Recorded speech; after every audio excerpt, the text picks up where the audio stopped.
Hi, and welcome back. Today we want to talk about social awareness. We're moving into that area much more intentionally now. I finished the last session talking about the influence of the dragon, remembering that there is a little dragon that has interrupted very often your ability to analyze situations, make decisions, and lead to behaviors that you want to introduce into every situation. And before we can do that, very often the dragon has jumped up and spoiled the situation. The dragon is a little bit like a golden retriever. It's an animal that has natural tendencies. It has its own interests. It has its own ways of instantly responding. And just like a golden retriever, the dragon can be trained. And your responsibility is to catch it out before it does anything and say, stop, no, to get the animal to learn how to not jump up on people's clothing, but to sit at their feet and watch and wait. We move into the area of social awareness, first and foremost, with a close and accurate sense of self-awareness. We take charge, we become mindful, and then we step into the room with our senses attuned to the atmosphere around us. So social analysis is the first part of social awareness, being able to detect and have insights about people's feelings, motives, and concerns. This can lead to an easy intimacy, a sense of rapport with everyone else that we meet. So with previous sessions in mind, be aware of your own feelings and reactions, as I've mentioned. Be aware of the ones that are there and be aware of any potential ones that might jump up and represent dragon responses. Then train yourself in the skill of other awareness and understanding. Become more conscious of other people's body language signals, the emotions they are experiencing in a situation, what their facial expressions are telling you, and an appropriate way to deal with all of these. So here are a few tips. You can learn other people's social style, first of all, by observing their body language, as I've mentioned. Where do they position themselves in the room? Are they at the back? Are they front and center? Are they depending on someone else? Are they looking at someone else all the time for cues of how they should be responding? What posture do they take? Are they open and confident, or are they closed and shy? Do they speak at all, or are they silent unless they're spoken to? Secondly, listen for their interests. Watch and listen. What do they talk about? When a subject comes up, how do they react to that? Do they respond with heightened energy when someone else mentions it? What are the things that we call it flick their switches? Thirdly, what is their emotional tone? Are they expressive or withholding? When someone cracks a joke, do they laugh with great abandon, or do they just smile and look down? What are their facial expressions? Once again, what is the tone of voice that they use when they speak? And other ways of expressing emotion. What are they? Their ways of expressing are much more important than what they say. 75 to 80% of people's communication is in the non-verbal cues. Things like tone of voice, facial expression, body posture, actions. And then their conversational style. How do they speak? Do they speak in shorthand or with a lot of detail included?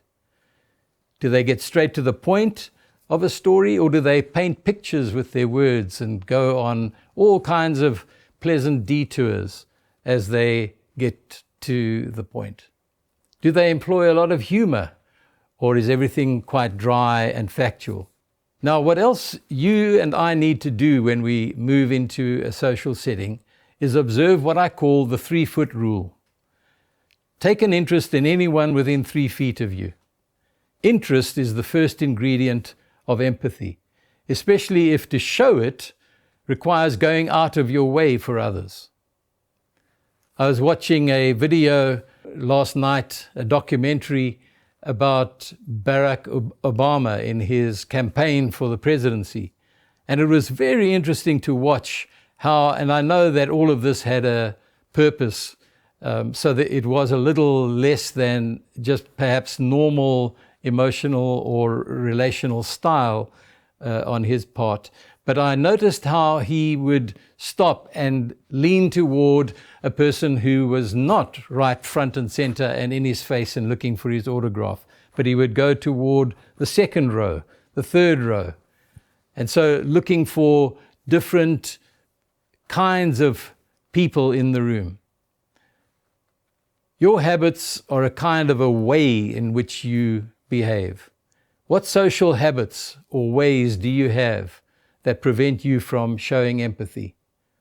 Are these redundant neural pathways that should be allowed to disappear by letting them be overgrown by disuse and creating some new habits? However, I want to also cut you some slack on this question of how many people you should be empathetic with. You don't need to be everyone's deep-hearted friend, as I think Eugene Peterson called it. Keep in mind that all of us have limits in terms of how much emotional energy we can put out. And so we have limitations or boundaries that are determined by an order of priority between the following categories. First of all of us have acquaintances, people that we know in some ways at a distance. We know their names, we may know what they do, but we don't know much more than that about them. This will include work colleagues who don't work in the same department or team as you do. And so you will be acquainted with them, you will be able to greet them in the passageway, but you won't necessarily know the name of their spouse or their personal circumstances. Most people have about 80 to 100 of those. And I think social media have added another layer, in a way, to the chart that we're looking at here. Probably there are between 1,000 and maybe 3,000 other people that you will be in some ways acquainted with because they post something from time to time on Facebook and it pops up on your news feed on a regular basis. But you don't need to become emotionally involved with all of those. You can stay at a layer of emotional energy that is quite low with all of those. Secondly, we have friends and normal people with normal kind of social engagement patterns will have between 25 and 30 friends at any one time in their lives. And by friends, we mean people that you have shared more detail than we've talked about with acquaintances.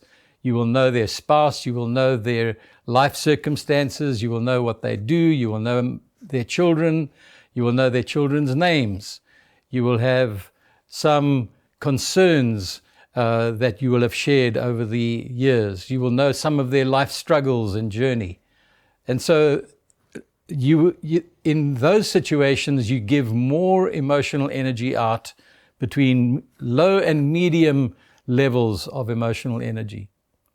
And then you have dependents, people who you know more deeply than the people we've just mentioned, those who you share life with, those whose birthdays and celebrations you attend, those whose struggles in life you not only know and are acquainted with, but that you will share a deep level of emotional interest and concern about. You may have wept with them when they've lost loved ones. You may have been around to them when they've been ill.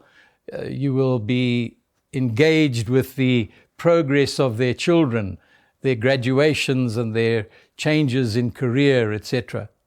And so that is medium to high level of engagement. And that's about 10 to 15 people that you will be engaged with at that level at any one time in your life. And then in addition to those, most people have between 3 and 5 really intimate friends. The people that you have shared your deepest, darkest secrets with. The people who have, once again, been with you in those deep moments of your lives. There will be mutual self-awareness, mutual self-disclosure that will have gone on between you and people at this level. Obviously, that would include your spouse, and it will include people who you see on a very regular basis and who are the first people you turn to when things are happening in your life, whether wonderful, good news or whether those struggles and hard realities that happen in your life.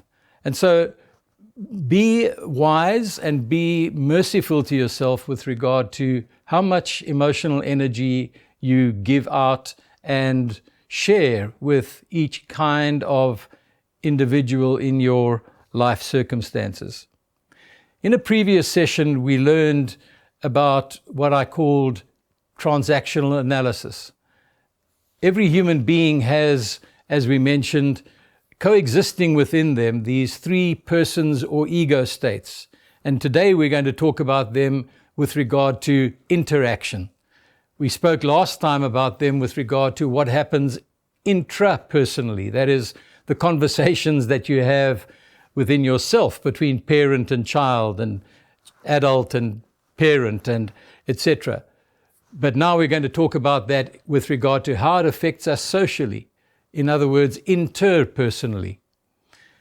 The parent person, as we mentioned, is a composite of all emotionally significant authority figures that have influenced us in the first 6 years of our lives. And it is experienced inwardly as opinions, rules, and compulsions. When we operate interpersonally from our parent, we will manifest 2 kinds of behavior. One would be nurturing or caring, taking responsibility, and second of all, critical or prejudicial behavior, which is to say we have rules, we have opinions, we may even pass judgment on what people are saying or doing. When we are doing that, or when we are telling people how they should act or think, we are acting out of our parent. And many times people mistake the kind of role that we should play as adults with one another, we mistake that for parental patterns. Second of all, we have the child person, an inner world of feelings and reactions, especially in the form of responses to the parent. There are 3 parts to the child person. There is the natural child who is imaginative and creative and trusting and sees themselves, on the other hand, as the center of the universe. Second of all, we had the little professor, who is the little person who tries various remedies for different things in their lives, almost like a professor experimenting in a laboratory, and finds out that if I mix this with that, I get this result, and then files that, puts it in their little black book. This is how I can control them in situations like this. For example, if I throw myself on the floor and hold my breath until I go blue in the face, they will give me that chocolate brownie. And so we use little ways like that, fear, guilt, flattery, to impress others and to manipulate them. When we're operating out of our child, very often the thing that we need to ask ourselves is, am I operating out of fear, insecurity, inadequacy? Or am I seeing myself as a co-equal adult in this exchange? Intrapersonally, it comes across as fears, insecurity, and inadequacy. Interpersonally, what that will very often lead to is codependency, abandoning my sense of sovereignty over my own decision-making. It will also manifest itself in the wearing of masks and operating from behind what are called defense mechanisms, where what you see is not what you get. What you see is a person that I wish I was, or a way of hiding behind ways of being that allow defense mechanisms which hide the real me behind ways of functioning that allow me to basically avoid dealing with the person or with the facts as they really are. And then we come to the adult person. This is the part of you that is objective, intelligent, responsible, dispassionate. This is the part of you that is rational in its way of dealing with the world. It is also, therefore, able to be honest. The adult is the secure you, the part that is able to say, what you see is what you get. I'm going to tell you the truth. I won't manipulate you. I won't try to get you to do things by fear, guilt, or flattery. I'll just say, I would like this, and listen for the honest response. The adult is able to update old parental rules so that we operate from a position of relevance. It is also able to act as the referee between parent and child. And so in the world of interpersonal reality and exchange, that adult does the same thing. It is able to stop the parent by simply responding to it from an adult.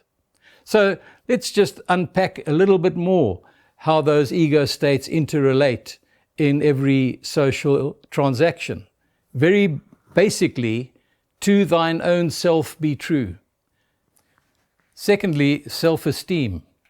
The adult enters social settings with an unconscious posture of, I'm okay, you're okay.